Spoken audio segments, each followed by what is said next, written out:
Letter 50, the role of self-possession in love. Dear Ada, there is a kind of love that feels intoxicating, overwhelming, all-consuming, and deeply unstable. It sweeps people up like a storm and leaves them disoriented. It feels powerful, but it is not safe. Then there is another kind of love, quieter, steadier, deeper. This kind of love grows between two people who are not only connected to each other, but connected to themselves. This second kind, and the lasting kind, depends on one essential inner quality: self-possession. The ability to hold on to yourself in the presence of another. Self-possession is knowing where you end and someone else begins. It is being rooted enough in yourself that love expands you without erasing you. Without it, love becomes fusion. With it, love becomes partnership. What does self-possession look like in love? 1. You can care without collapsing. When you are not self-possessed, someone else's emotions sweep you into their storm. You rise and fall with their moods. You lose center whenever they are upset. You contort yourself to restore peace. But when you are self-possessed, you can stay steady even when someone you love is hurting. You can stand beside them instead of falling with them. You can be supportive without abandoning yourself. Self-possession makes you a safe harbor rather than a sinking ship. 2. You can desire closeness without fear of losing yourself. People without inner grounding often fear intimacy because they fear vanishing inside someone else's expectations. So they pull away, they keep distance, they ration their affection. Not because they don't care, but because they're afraid of disappearing. Self-possession solves this. When you are anchored in yourself, you can let someone close without bargaining away your identity. 3.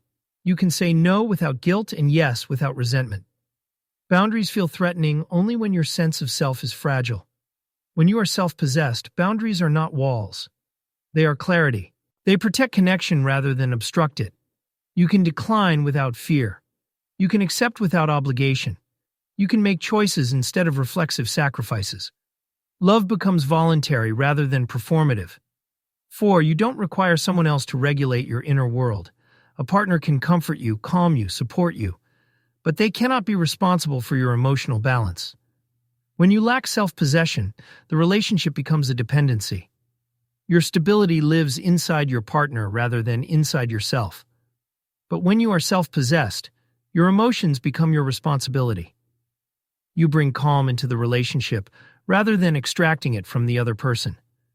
This makes you easier to love, not because you suppress your needs, but because you know how to carry them well.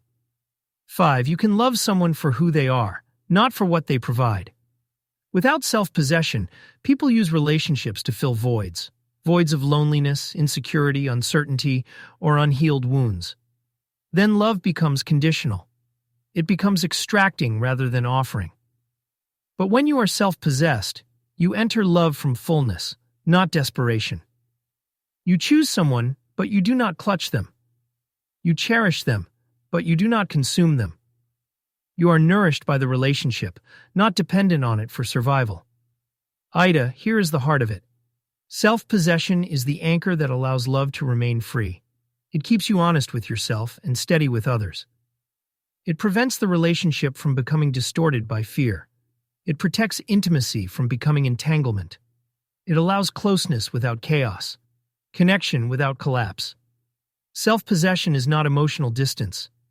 It is emotional adulthood. It is the strength that makes vulnerability possible. It is the clarity that makes commitment sustainable. Cultivate it, respect it in others. Make it a non-negotiable in the love you build. Because when two self-possessed people choose each other, their love becomes something rare, resilient, and deeply alive. A friend on the road ahead.